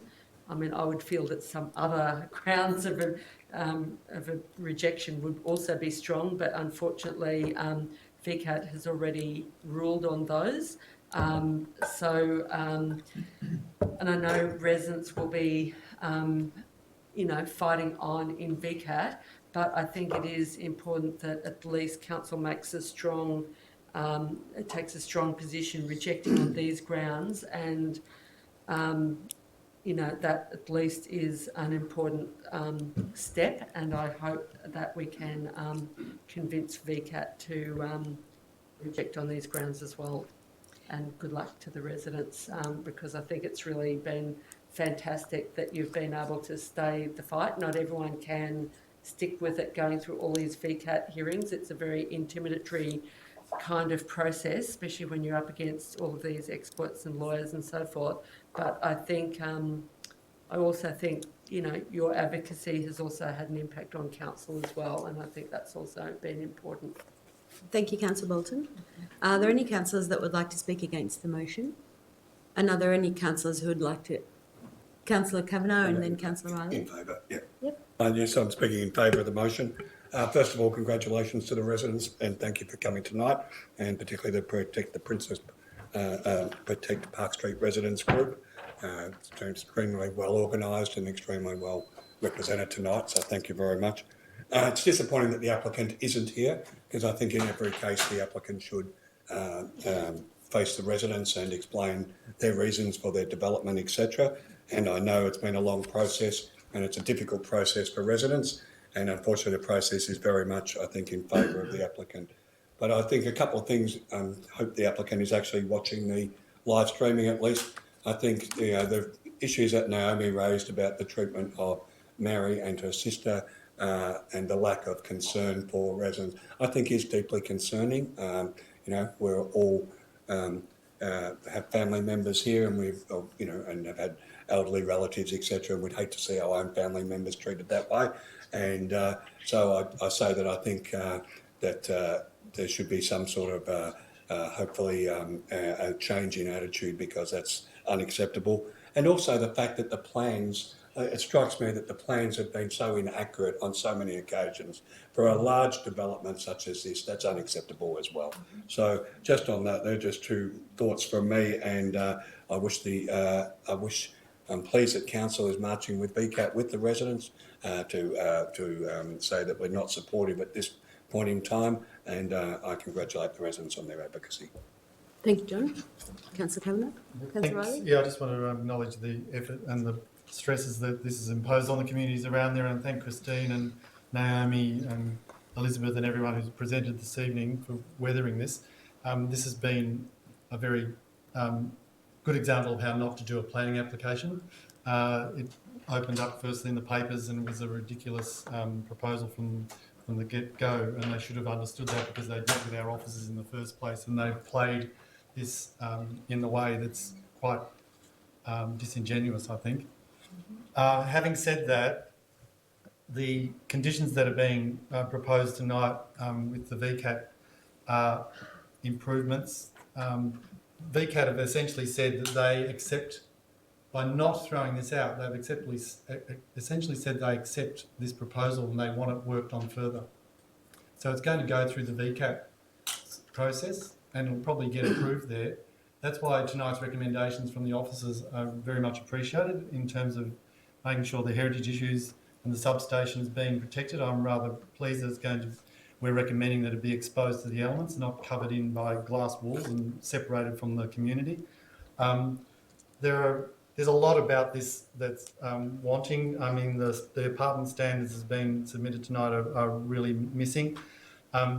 We've seen 214 apartments being proposed now from 252, but there was such an outrageous proposal from the start. It's probably not a huge reduction. It's probably somewhere around where they wanted to get it. So it's not really impacting hugely on the proposal. It's got a mix of childcare, cafe, work hub, community hub, retail and mixed use, which is something to be looked forward to, but I'm not sure that it's actually the sort of excellence in design that you'd expect of something of this scale. It's a very significant proposal and a very significant site. The overshadowing of Princes Park and the impacts on Yarra City and Melbourne are all very concerning, and I think it's going in the right direction. I'm not sure that it's actually quite there yet, particularly when it comes to protecting people's solar access for the solar people with solar panels. I think is a big issue, but unfortunately this government doesn't care about that. We've advocated on that, and my party has advocated for this in the state election. You saw what the outcome was, that people voted back in the ALP, and you've got the planning system that we've got. I've been advocating, and the Greens have been advocating, that the planning system's broken, and this is a good example of that, and we continue to get that. So I really think this is an excellent example of how not to do planning, and it's now with VCAT, and I congratulate the officers in coming up on the recommendations tonight. They're going to go some way to doing that. There's going to be a lot of arguing in VCAT yet before this is resolved. Thank you, Councillor Riley. Are there any other councillors that would like to speak? Yeah, just really briefly. I mean, I thank the residents for your ongoing and sustained commitment in this space. I know it's something that I haven't been involved in myself, but it's not easy and it takes up a lot of time. So thank you for your continued efforts in that, particularly being present at every VCAT case and trawling through plans. I'm sure, as I said last time, I think there's some, in a very adverse circumstance, I'm sure there's some nice community building happening as an outcome of that. But I am also in support of the officer's recommendations for not supporting the application as it still is. We have had, now is it Christina or Christine? Christine. Christine outlined some of the livability and amenity of these apartments that are being proposed, but and also other councillors did. But I just would like to, I thank the clause 58 and the work that was done around livability of apartments. Livability is something that, when done right, can have a great influence on people's, how they actually, their health and well-being. Yet 79 of these apartment balconies do not achieve the minimum depth area. 4 apartments have internal storage volumes that actually meet requirements. 17 apartments have been provided living areas that encroach dining areas. Bedrooms, there's lack of, 20 apartments actually included receiving the actual daylight that they need, and only 35% of apartments achieve cross ventilation, which was touched on. In addition to that, we've actually had a reduction in car parking in terms of what I can read in the report. So I just would like, and then, maintaining that ESD still isn't at standard. as well as all the concerns of the objectors tonight. I think it's totally unacceptable that the proponent still thinks that this is okay. I do see that there has been improvements made, but I think there is still a long way to go, and I really thank the residents and I look forward to the ongoing partnership with council in this moving forward.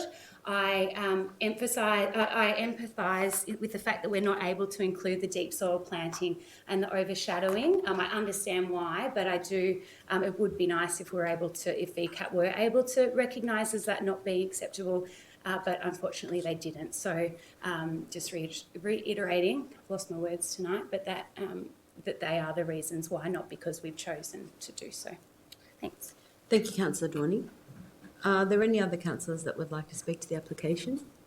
I'll put that to the vote. All those in favour of the rejection? Against?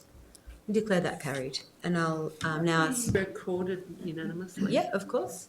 All three recommendations. Yeah.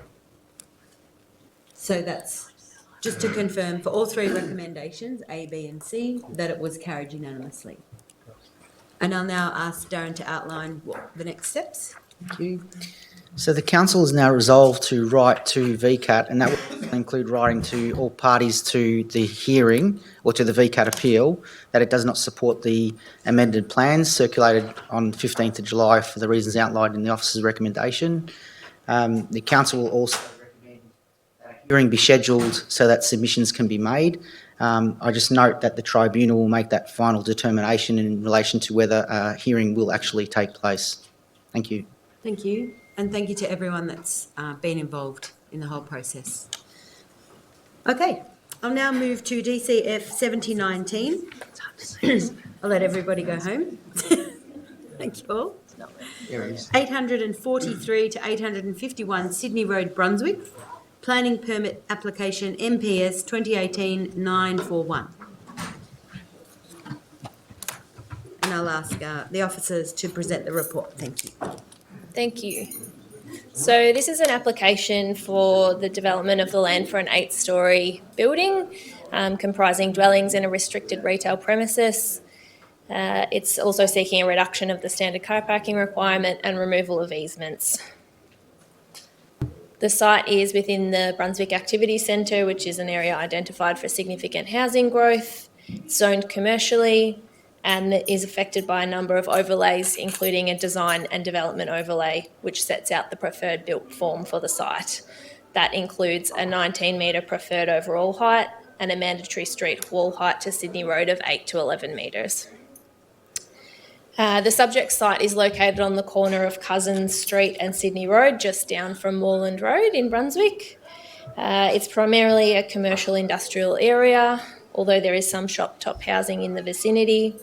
There's also a right-of-way to the rear, and the land behind the subject site to the west is a core industrial area. So the proposal is, as mentioned, an 8-storey building. It contains 51 dwellings, a ground floor restricted retail premises. There's also a partially covered rooftop terrace and 2 levels of basement car parking. They are seeking a reduction of 7 car parking spaces and the removal of 3 easements on the land.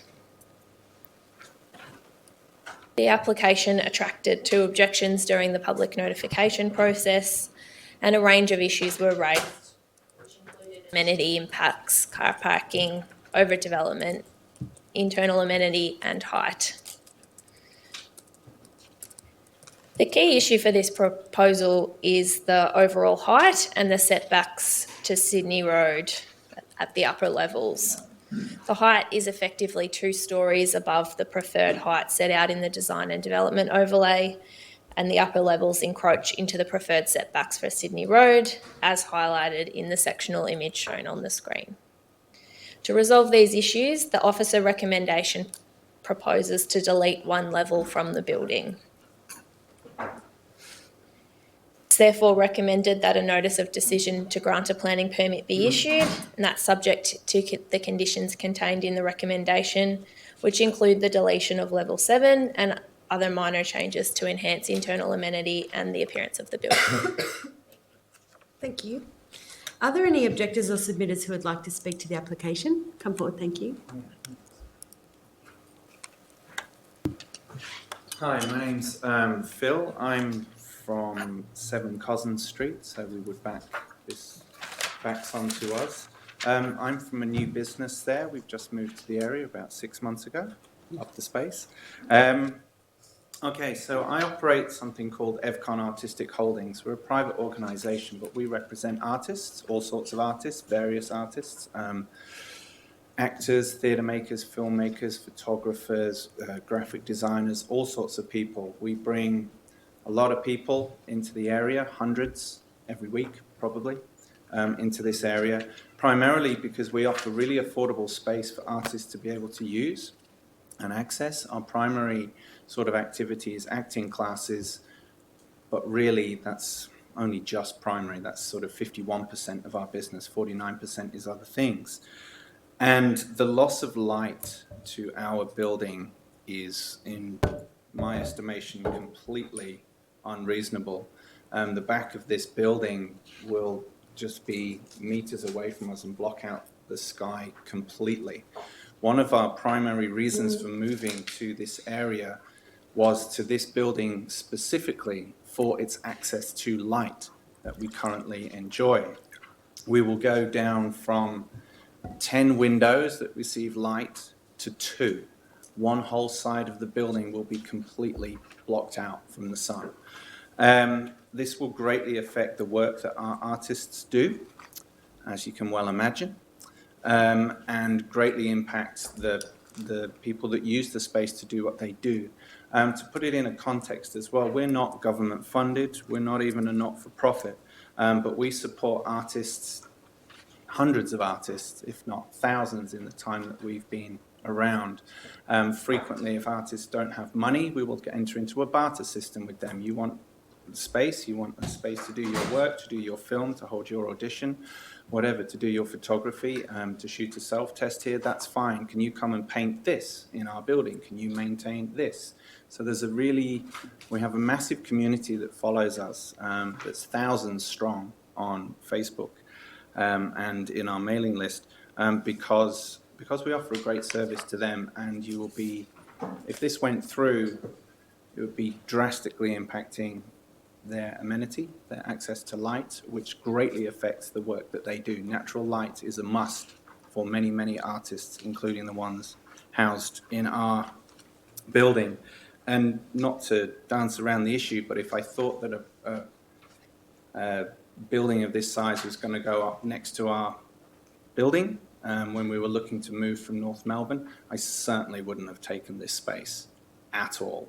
And we're a new resident, as I say. We took the lease in November.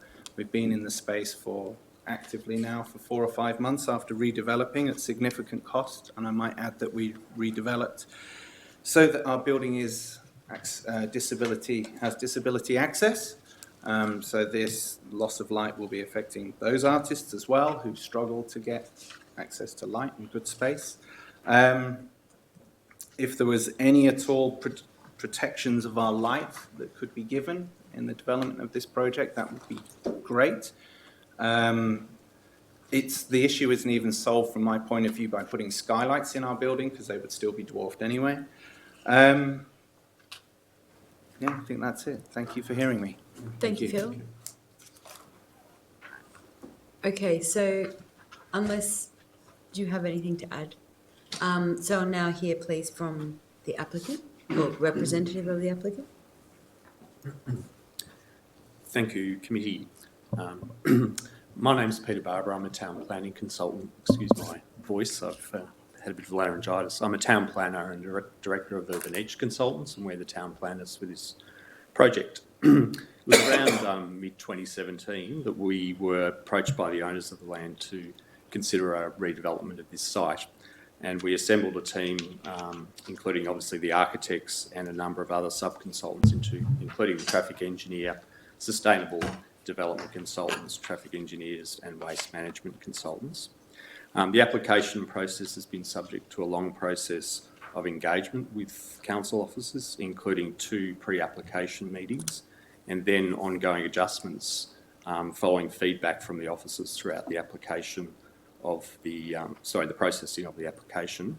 Following this process, we now believe that the application in front of you tonight is a well-resolved development proposal that is worthy of planning approval, largely as recommended by the council officers. Obviously, the council's MSS seeks substantial growth in this activity centre. Council's neighbourhood character policy also supports substantial change at this location and the creation of a new urban character with a significant increase in the scale and intensity of the activity centre.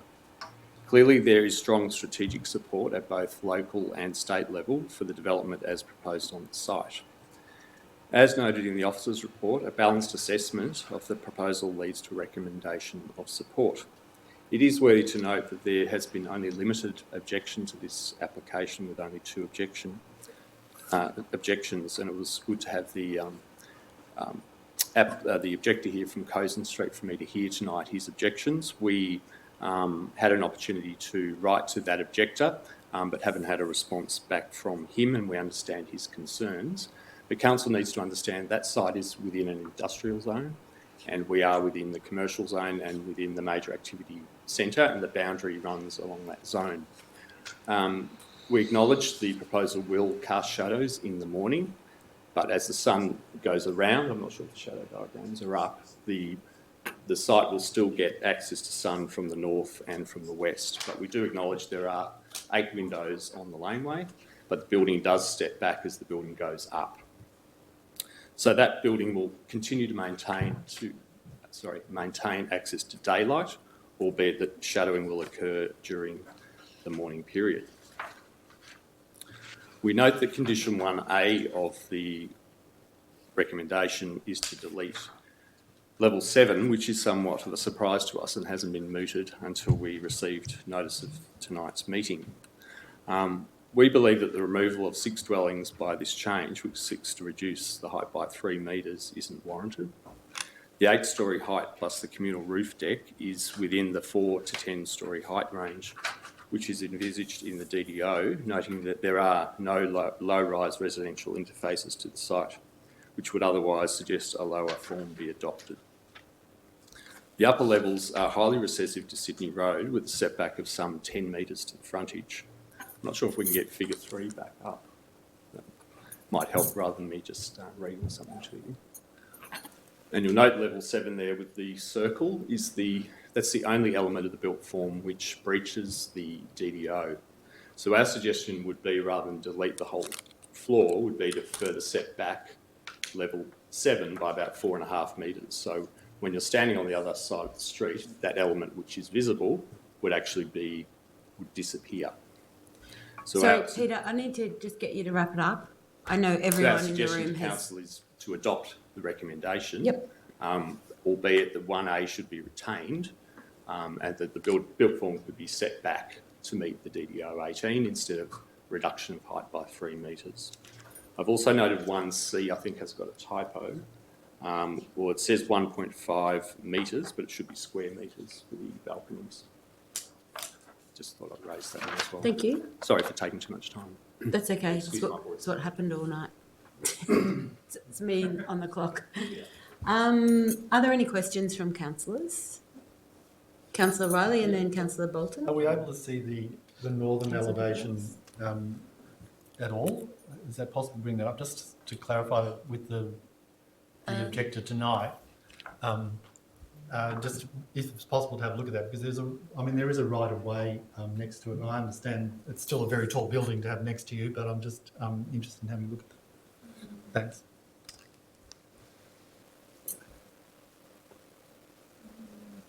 Do we have a copy of the northern elevation that we can see? Apologies, I don't think there is a That's copy all right. accessible on this screen. Thanks. Councillor Bolton? I was just wanting to ask the officer, is it possible to condition this proposal to deal with the issue of light for the objector tonight, or is that really not even possible to deal with? Because I actually think that is what the objectors raised is a serious concern. but I don't know if it's possible to actually condition that, and whether I should be rejecting as opposed to looking at guidance about condition. So I guess there aren't any specific standards in the planning scheme that protect access to daylight from an non-residential use in an industrial zone. And I guess in addition, council's strategic policy does specifically anticipate substantial building heights on this site. Further setbacks to the building could be possible, but they would result in a loss of yield, and that is likely something that the applicant wouldn't be prepared to accept. And if it were to be challenged at VCAT, at an officer level, we don't believe that there would be the grounds to uphold that recommendation. Any other questions? Councillor Tapanos? I have a question in regards to heritage. Now, I understand there's not a heritage overlay on this site, but certainly my opinion will be that the site has significant heritage value. And specifically, is there a heritage in regards to this area of Sydney Road as a precinct heritage? Has there been any consideration in regards to the setbacks going further into to acknowledge the heritage fabric that exists in and around the site?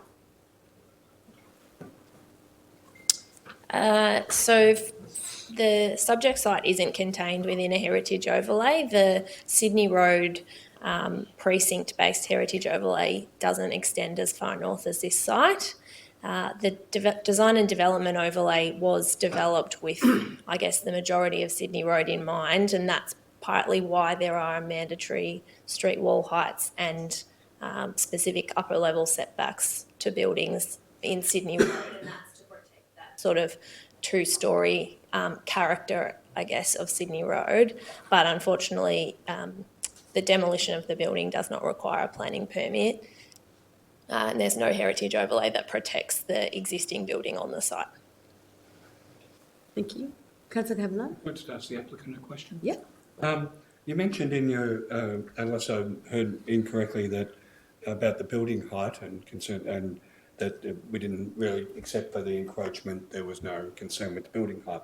Whereas on page 249 of tonight's agenda, it says this is before the this is before taking off the story in the one level in the recommendation.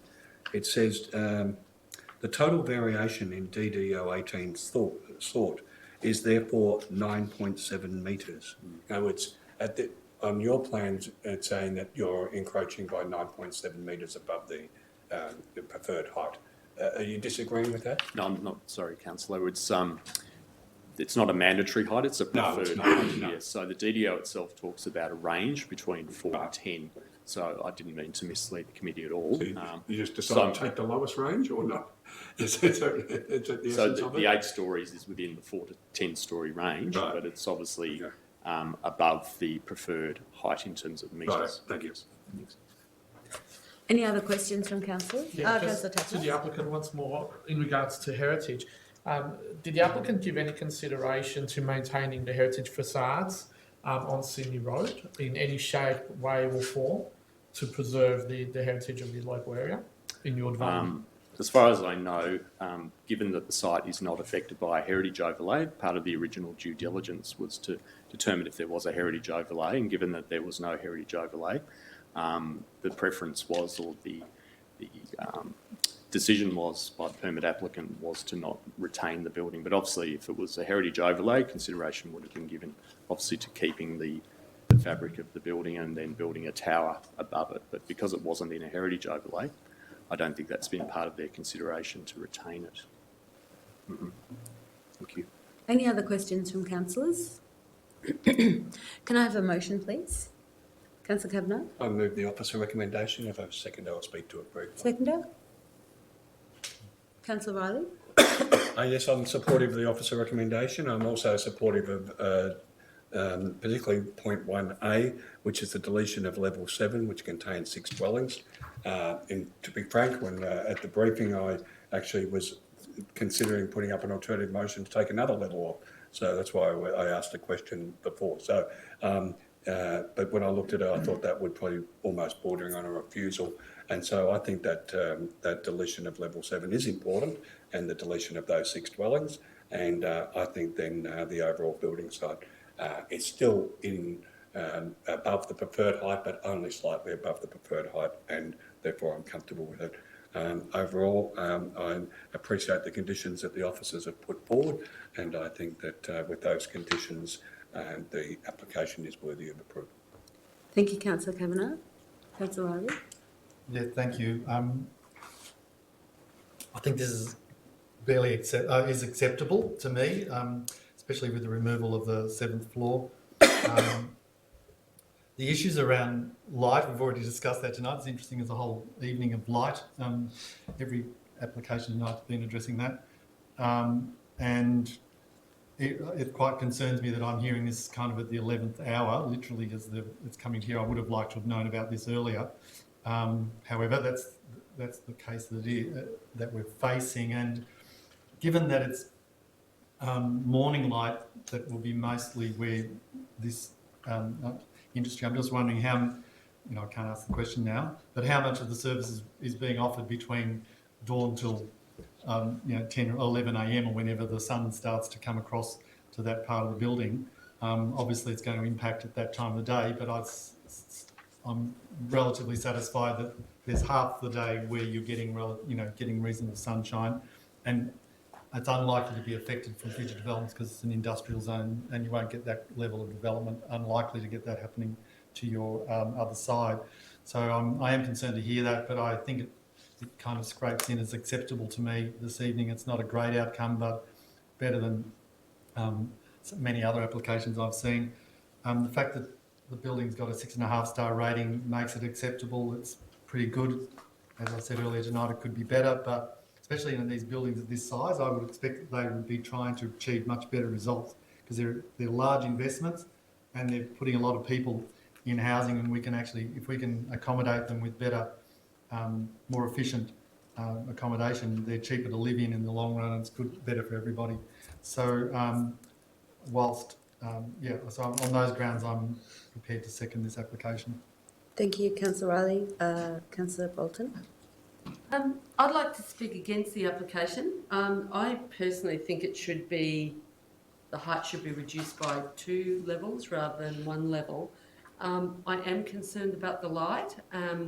It doesn't appear that there's been any attempt by the applicant to ameliorate the effects of light on the neighbour. I also am concerned about the demolition of the heritage building, although I understand it's not a heritage overlay, and maybe that's a gap in our heritage studies. But I